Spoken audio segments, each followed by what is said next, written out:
Welcome to the Social Plunge. Your blueprint for plumbing and HVAC businesses' social media optimization. With your marketing masterminds, Stephen and Michelle.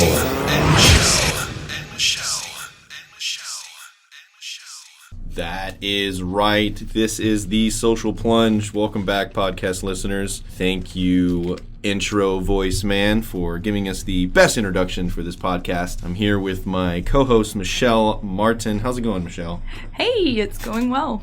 So today, as we said in the last episode, we talked about Facebook Business Manager, what are the benefits, the importance of Facebook Business Manager for business-to-client communication, and why you should set forth in that direction if you want to be start to doing campaigns. In this episode, we are going to have our Q&A, a couple questions from some people around the country that have some questions about the social media game. But before we get into that, we have our news flash.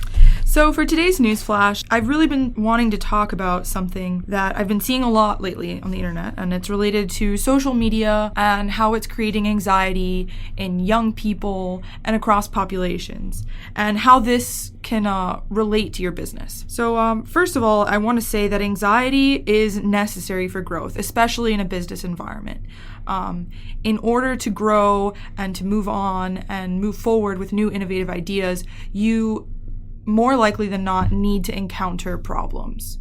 And social media gives us a great space to sort of experiment with what kinds of media work and what kinds of communication work with others and make us more conscious of that. And that's what's so fabulous about it. Although 60% of Americans polled in one study said that they found a serious need to disconnect from social media, and as many as 25% of Americans admit to difficult relationships because of confrontational online behavior, I think that we can use social media as a beneficial way to alleviate these kinds of anxieties related to what young people call FOMO, F-O-M-O, and that's a fear of missing out, and really use this to our advantage as businesses by going into your Facebook Insights, for example, and showing and really comparing your progress to your competition's progress. Of course, this leads to anxiety because you don't want to see others in your field performing better than you on social media, but you need to in order to grow.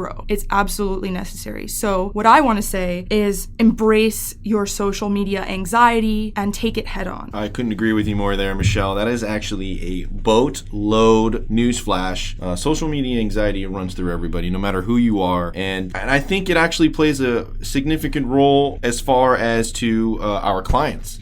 We actually have our first, and I'm going to bring up this first question because it kind of piggybacks what you were saying about social media anxiety.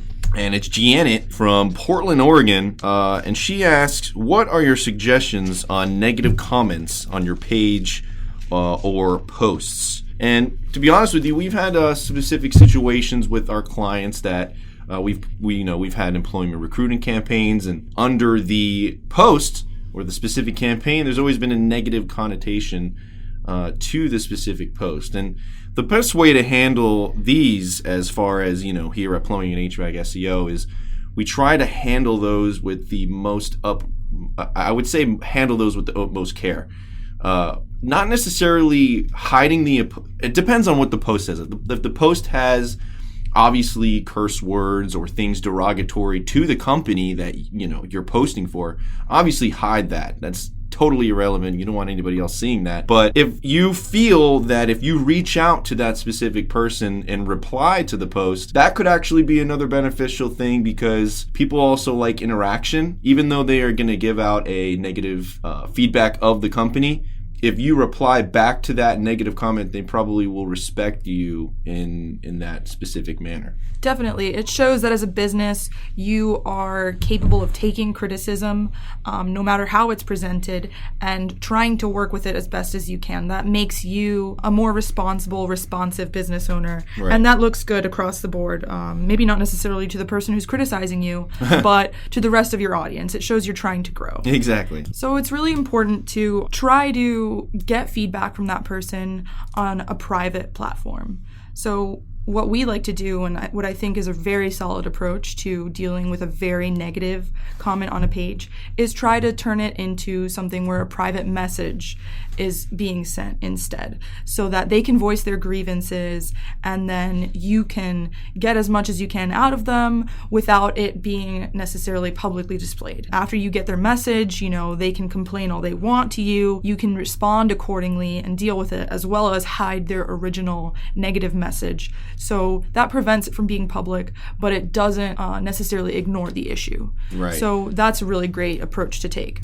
Yeah, and what you're saying, bringing it back to the messenger, I feel like that would be the route to take if you want to deal with that specific customer or person that's reacting to the specific post or your page. So we have a couple other questions here. Stu from Mobile, Alabama asked, "What should my content mix look like? I worry we're posting too much humorous posts and articles and not enough promotional content." Well, Stu, I think this is a common misconception with people on social media that are managing pages. I think that there's a lot of pressure to write a lot of CTAs and promotional content. Phone number, call us, we can do this, we can do that. And I think for plumbers and HVAC professionals in general, there are certain services that are just common across the board.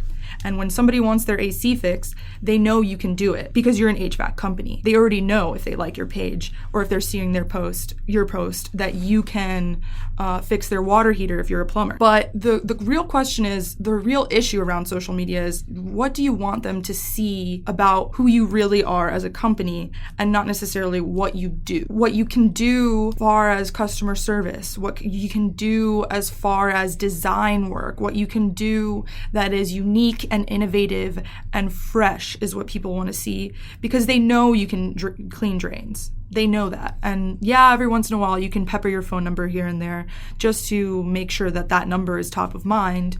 But the phone number is already all over the website and all over the page. Yeah. So it's really more important to hone in your social media voice and create a brand identity as opposed to promotional content. And that, humorous posts are great and articles are great, but we definitely recommend adding more to your mix than that. A lot more to your mix. In previous episodes, we talked about how important news in your area is to post. It doesn't pertain to your specific company, but you're posting relevant news about your area in your service area. So here at Plumbing and HVAC SEO, we like to say overly promotional CTAs is a epic fail. So that is that with that question. And we have another question from Bob, Louisville, Kentucky. He says, "Hi, plungers." Well, thank you, Bob. We are your social plungers. "I own an HVAC business, and I'm wondering, why would I use Facebook advertising for my company?" Well, and actually in episode 2, we talk about Facebook advertising and the benefits it has for these plumbing and HVAC contractors, because, like Michelle said, top of mind, if you're posting a specific coupon or deal or advertising that, there's a difference between organic and paid reach. And obviously, if you put more money into that specific campaign for your promotion, it's going to get a lot more traction than just, like what Michelle was saying, posting an ordinary CTA on your timeline or page. I think that it's not even a question anymore. If you are not taking advantage of Facebook ads, you are not taking advantage of the most comprehensive advertising tool available in this day and age right now. Facebook ads is definitely the thing to jump on if you are not already on it. Really. We've already gone in depth. Yeah. It is the cheapest cost per reach. If you want to listen to about how important it is, the benefits, check out our earlier episodes, because we bring this topic up a lot to our clients. We continue to do so because it's return on investment. Yeah. It's money in your pocket. And I think just for some strange reason, plumbing and HVAC professionals don't see, the value of social media exactly. Yeah. And it's a shame, really, because it is absolutely wonderful. Trust us. And if you don't, go ahead and check out episode 2. I'm sure we will alleviate all of your skepticism with the copious amounts of Facebook ads knowledge we share in that episode. Mm-hmm. So we have one final question here, and it's a great question, actually related to the darker side of Facebook ads. But don't be alarmed. It is a common problem for people to get locked out of their Facebook ads account. And this happened to Allison from Seattle, who asks, "Why am I locked out of my Facebook ads account?" My ads all meet Facebook guidelines. Well, Allison. She put in the Yes, she definitely God. did. And we understand why. It can be a very stressful experience.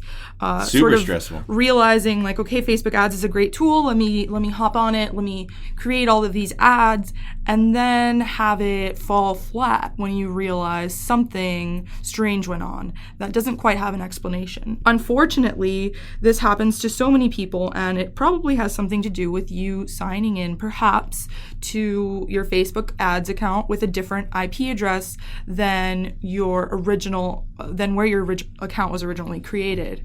I mean, that may have happened to you, Allison. You know, it definitely varies. It could also be something related to your payment method.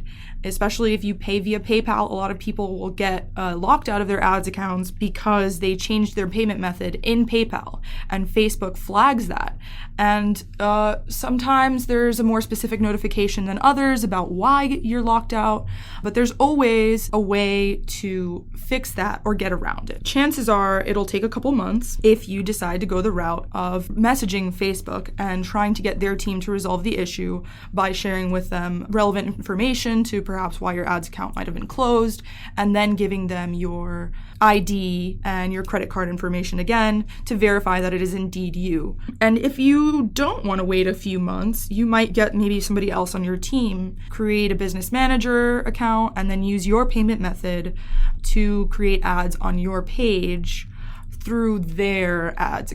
So yeah, that's the workaround we offer right now. And if you don't know what Facebook Business Manager is, check out our episode before this episode. We talk about that and the benefits. In the introduction, I just brought up the recap, so you guys should know exactly what I'm talking about. But that is all the time we have for you guys today. We appreciate your questions. We hope our answers will set you in the right direction. Please, this is the Social Plunge. Write reviews. Subscribe to us through your Via Podcast iPhone app. And we appreciate you guys' time. Thank you so much for listening in. I'm Steve Sparacino. And I'm Michelle Martin. We'll see you next time.